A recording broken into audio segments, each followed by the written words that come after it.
बहुत से लोग ऐसे हैं जिनको मुस्लिम समाज की हिस्ट्री नहीं पता है।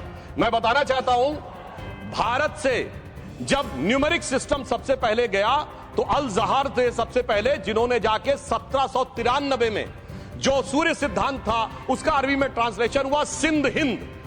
और हम बता रहे हैं हम किस तरह के मुस्लिम को साथ रखते हैं। डॉक्टर कलाम से बड़ा आलिम इस्लाम में साइंसदान नहीं हुआ, और आरिफ मोहम्मद खान साहब जो बिहार के गवर्नर हैं उनसे बड़ा आलिम फाजिल मुसलमान आज सियासी जमात में तो नहीं होगा, ये मैं दावे के साथ कह सकता हूं। मगर मैं बताना चाहता हूं सर, उसके बाद उन्होंने एक किताब लिखी, एक सर 10th सेंचुरी के मुस्लिम राइटर थे जिन्होंने किताब लिखी, उसका नाम था the compendious book of balancing and completion according to Hindu calculation, जिसको शॉर्ट में अल जब्र कहा गया, और वहां से अल जबरा निकला, और सर उसके बाद अल ख्वारिज्म आया। और सर आज मेरे ख्याल से सदन के बहुत से लोगों को नहीं पता होगा, ये जो एल्गोरिथम वर्ड है ये अल ख्वारिज्म से आया हुआ है। एक जमाने में इस्लाम में बैतुल हिकमत था, यानी वो सबसे बड़ा हिकमत का केंद्र था, जब एक से एक लोग होते थे। बहुतों को नहीं पता होगा कि कोलंबस ने जिस नक्शे के थ्रू दुनिया ट्रेवल किया था वो बनाने वाला भी एक मुस्लिम था, अल इदरीसी।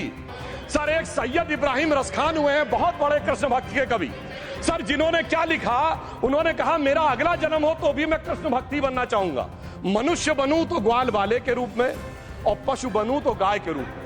उन्होंने कहा मानुष हो तो वही रसखान बसों ब्रज गोकुल गांव के ग्वारन, जो पशु हो तो कहा बस मेरो चरो नित नंद की धेनु मजारन।